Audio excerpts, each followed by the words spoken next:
The first two carriers, the 19,000-ton Hyuga class warships, were commissioned from 2009 and could deploy up to 18 helicopters for overseas operations.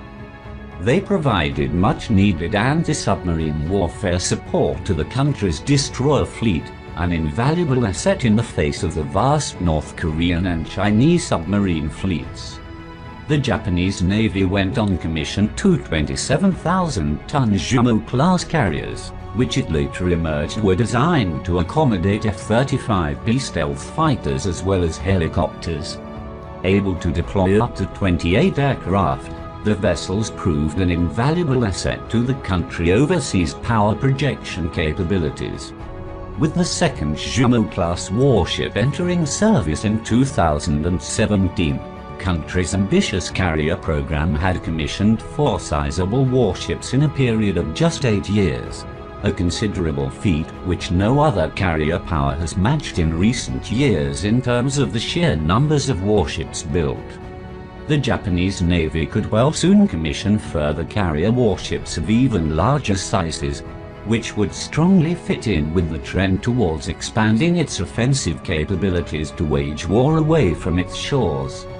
The country's ruling Liberal Democratic Party LDP, which has long been at the forefront of efforts to push towards remilitarisation, has proposed the introduction of what they refer to as a mothership. This ship would be capable of deploying combat aircraft for both take and landings, as opposed to the Izumo class designed to deploy specialized short take and vertical landing STOVL F-35 variants due to its inability to operate fighters for conventional takeoffs and landings.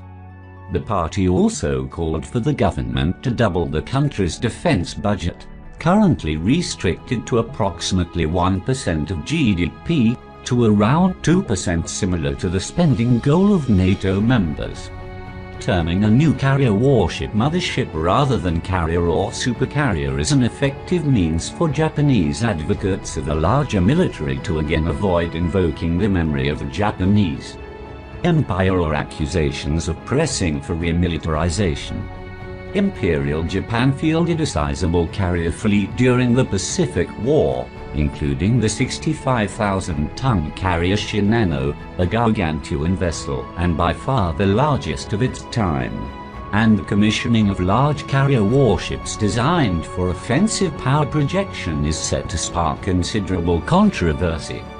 The LDP